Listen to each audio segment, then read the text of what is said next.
Questão 8. É uma tirinha do Luiz Fernando Veríssimo. As cobras. É bem legal. Essa é da... ele publicava, eu não lembro em qual jornal agora especificamente, não sei se era no Jornal do Brasil ou se era no Globo, acho que devia ser no Globo mesmo, não sei. Essa tirinha foi lançada nessa coletâneazinha, num livrinho da LPM em 2000, mas é mais antiga, para vocês verem o tamanho e o tempo que a gente já tem esse problema que vai ser colocado aqui. Deixa eu fazer primeiro o enunciado. No que diz respeito ao uso de recursos expressivos em diferentes linguagens, o cartoon produz humor brincando com a letra A, caracterização da linguagem utilizada em uma esfera de comunicação específica. B, deterioração do conhecimento científico na sociedade contemporânea. C, impossibilidade de duas cobras conversarem sobre o universo. Dificuldade inerente aos textos produzidos por cientistas. E complexidade de reflexão, da reflexão presente no diálogo. Gente, a letra C, ela é para quebrar mesmo, assim, você quebrar o clima. Quando você vê uma tirinha onde duas cobras estão conversando, a não ser que você tenha alguma dificuldade em entender linguagem figurada, entender suspensão da verdade, coisas assim, que são conceitos que você pode até não saber o nome, mas se você lê fábula, se você vê desenho com animais eu não vou conseguir falar, antropomorfizados. Jesus, como é que fala essa palavra? Antropomorfizados. Você sabe que esse tipo de coisa acontece, né, sempre, o tempo todo você vê isso. Então, assim, não é bem isso, né? O humor não está aí. A gente está admitindo que as cobras conversam. O problema não está aí. A graça da tirinha não é essa. Tá? Então, agora a gente vai ler a tirinha. Isso eu já eliminei esse antes mesmo de olhar para a tirinha. Então, vamos lá. Uma das cobras fala: será que algum dia os cientistas conseguirão explicar o universo? Aí a outra responde: acho que sim. Mas só para outros cientistas. Olha, tem graça. Mas por que tem graça? Aí a gente vai acabar com a graça porque a gente vai ter que explicar a piada. Vocês dificilmente a gente entende um texto científico, né? Quando ele sai lá, ele é publicado. É tanto que, por dois motivos. Um, porque você não vai deliberadamente procurar as publicações científicas, e o outro, porque precisamos entender em linguagem de gente. Os jornais geralmente publicam as descobertas dos cientistas e meio que traduzem para a linguagem de gente. Se é que vocês me entendem. O que é? Eles não estão falando nossa língua, eles não falam português, eles não usam português. Sim, eles usam português. Mas é o mesmo português que a gente usa no dia a dia?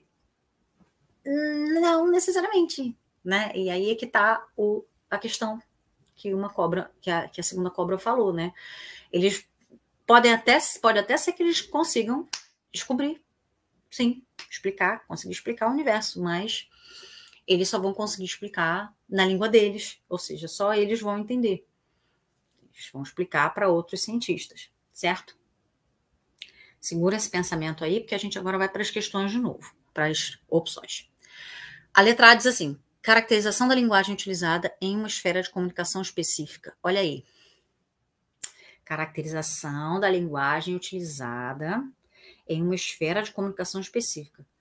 Encaixa, né? Esferas de comunicação específicas. São cientistas falando para cientistas. Então, o humor está ali, está focado aí. Mas segura aí, vamos ver se não é outra, se não tem outra que explique melhor isso aí. Letra B está assim: deterioração do conhecimento científico na sociedade contemporânea. Então, o foco não fala disso, né? Não fala de deterioração do conhecimento científico, não. Muito pelo contrário, ele está falando de uma descoberta. Então, é o contrário de deterioração do conhecimento. Então, a letra B a gente também elimina. A C a gente já eliminou. Letra D, dificuldade inerente aos textos produzidos por cientistas. Tá. Dificuldade inerente aos textos produzidos por cientistas. Tem a ver também, né? É difícil da gente entender, mas é difícil da gente entender. Nós, pobres mortais, que não somos cientistas. Só que ele diz assim, só para outros cientistas. Então, não é, a graça não está na dificuldade. Sim, tá na dificuldade. Então, vamos deixar essa D aí, só um instantinho, rapidinho. Depois a gente analisa ela com mais calma. Na letra E tem complexidade da reflexão presente no diálogo. Não tem complexidade nenhuma nessa reflexão aí. A gente entendeu muito bem o que ela quis dizer. Então, não tem nada de complexo no que as cobras estão falando. Tá? O assunto é complexo, mas o diálogo, a reflexão que foi apresentada no diálogo está sendo bem clara. A gente entendeu qual é o bagulho aí. Agora eu tenho a letra B e a letra D. E o cachorro latindo. Não, letra D não, gente. Letra A, desculpa. A letra B a gente eliminou. Letra B, C e E a gente eliminou. Então temos a A e temos a D. Aí na letra D, dificuldade inerente aos textos produzidos por cientistas. Bom, para a gente, as duas estão tão legais, certo? Mas a gente precisa eliminar uma. A gente só tem uma resposta certa. Para eu eliminar, eu tenho que analisar de novo lá o que ele está falando. Os cientistas conseguirão explicar o universo. Sim, para outros cientistas. Eu estou falando necessariamente de texto? Não necessariamente. Eu estou falando da linguagem como um todo. Então, ó, letra A diz caracterização da linguagem utilizada em uma esfera de comunicação específica. Ela encaixa mais, porque ela está falando de uma forma geral que só os cientistas se entendem, né? E assim, a dificuldade inerente aos textos produzidos por cientistas não é uma dificuldade inerente, não é uma coisa que está no texto, não é o texto que é difícil, são os cientistas que têm uma linguagem própria e que, por azar nosso, e aí tem outras coisas, claro, envolvidas nisso aí, a gente não consegue entender. É uma linguagem deles, específica deles, que não é difícil, só não é acessível para a gente. Não é que ela seja uma coisa muito... Ela é rebuscada, mas é porque é assim que eles comunicam, é assim que se dá a comunicação acadêmica, é assim que se dá a produção científica. A publicação da produção científica ela é feita nesses termos, nesses parâmetros. Então, assim, se a gente for ter que eliminar, a gente elimina a letra D porque cita textos especificamente. A gente não está falando só de textos. Se fosse assim, os cientistas poderiam dar fazer vídeos para o YouTube. Alguns até fazem, né? Alguns estão tentando quebrar isso aí, que é até o que eu vou falar um pouquinho daqui a pouco. Mas não rola, não é uma coisa que seja interessante para a maioria deles. Eles estão interessados em fazer pesquisa, publicar pesquisa, fazer mais pesquisa, publicar mais pesquisa, e assim ir produzindo conhecimento e produzindo e evoluindo na pesquisa acadêmica, na ciência, né? Enfim, né? Na produção científica. Tá? É isso que eles estão focados, é nisso que eles estão focados. E por eles estarem focados nisso, acaba que gera isso aí. Eles só eles se entendem. Então, esse é o foco do humor. Ok? Então, a gente tem a letra A, resposta certa, letra A.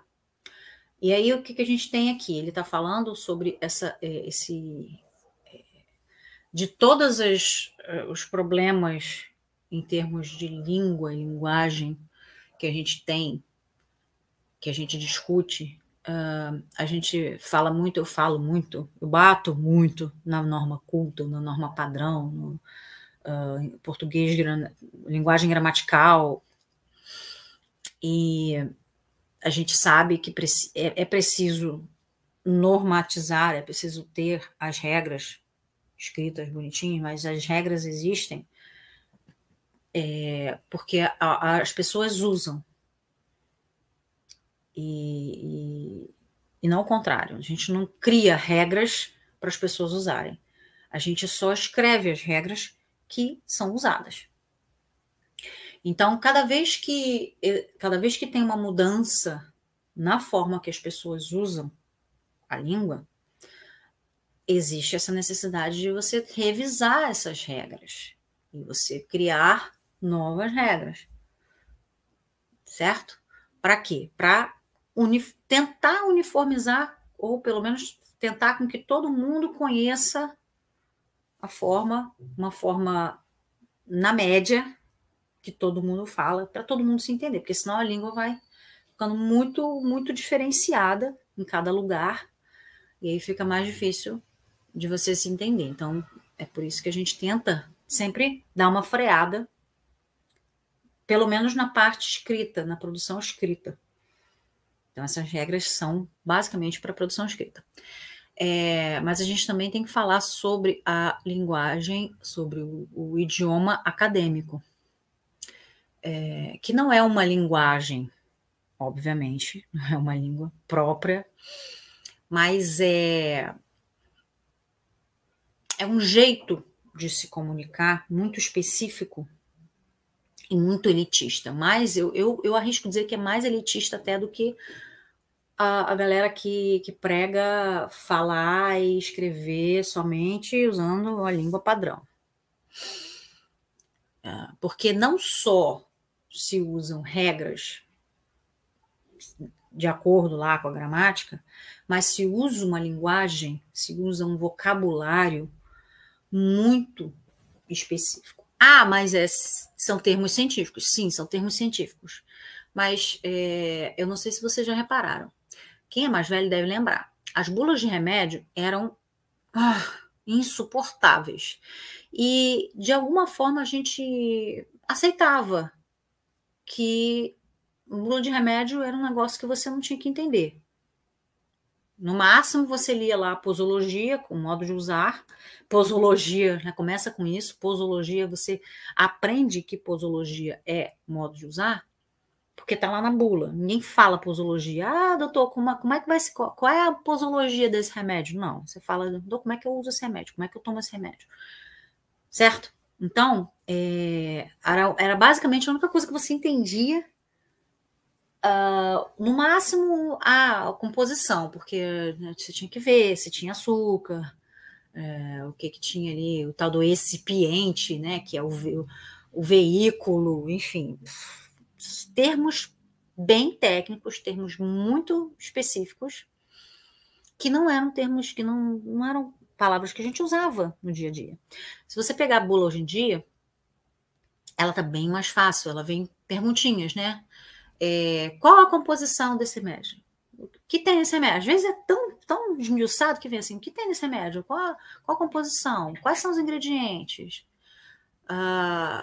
Quais os efeitos se eu tomar esse remédio fora de hora?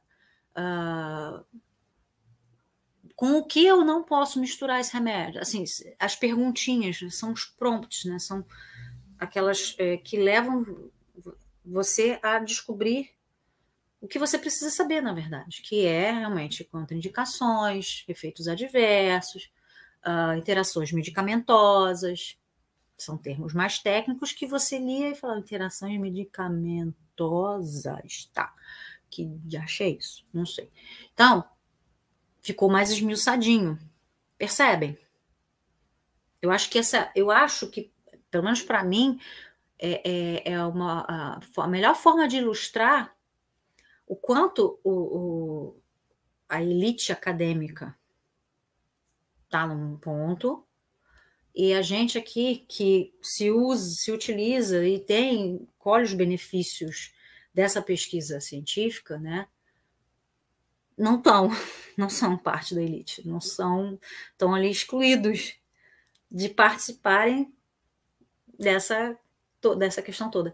E outro exemplo mais prático foi com a pandemia, com a história da pandemia, que as pessoas começaram a virar especialistas em vacina.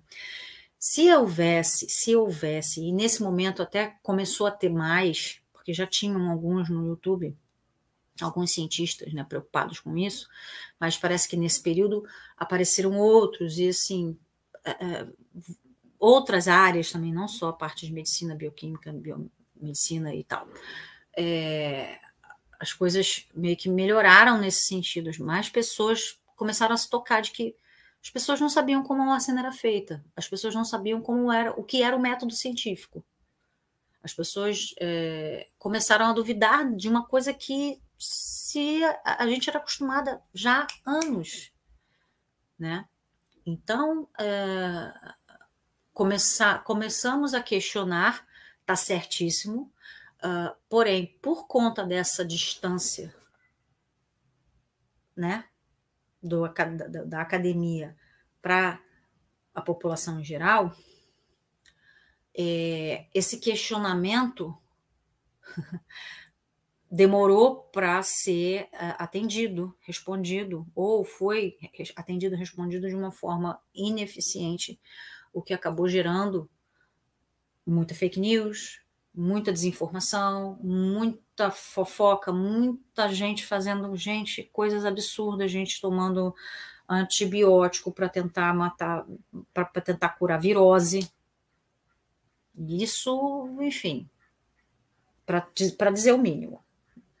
Então, se não houvesse essa distância, que ainda existe entre a academia e a população, em termos de comunicação, porque em termos de conhecimento, obviamente, talvez se a gente tivesse uma educação mais de base, um pouco mais robusta, a gente não tivesse tanto esse problema. Mas, enfim, começar a ter um diálogo entre essas duas partes. As pessoas verem que Big Pharma, né, é só um nome. Existem cientistas por trás disso. A tecnologia é criada, todo tipo de tecnologia é criada através de pesquisa, que é feita através de universidades públicas, porque nenhuma instituição privada tá querendo fazer pesquisa. Pesquisa dá trabalho, não dá dinheiro imediato, não dá lucro imediato, vai criar tecnologia sim, mas essa tecnologia ela precisa ser trabalhada para ela começar a dar lucro, e esse é o problema, é toda essa visão do lucro que não impede, né, mas assim, inibe as pessoas que só pensam no dinheiro de buscarem fazer isso. Então, o negócio fica para universidades públicas e instituições públicas de forma geral mesmo. E aí as pessoas não têm essa noção, as pessoas não entendem isso. Então, está faltando essa comunicação. Agora um pouco menos, agora está começando a melhorar. Você tem aí no YouTube mesmo um monte de gente já falando sobre e ajudando a diminuir um pouquinho. Mas ainda precisa ser atraente o suficiente para pessoas que realmente precisam saber disso, para que essas pessoas procurem. Porque, por enquanto, a gente tem as pessoas mais jovens, pessoas que têm já uma curiosidade natural em saber das coisas, já por si só procuram. Então, você vai ter esse povo todo consumindo esses vídeos, essas produções que estão rolando aí. Mas uma boa parte da população ainda não se ligou que tem isso.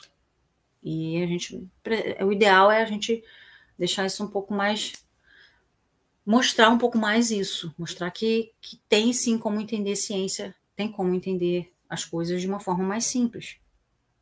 Dá para traduzir em língua de gente, certo?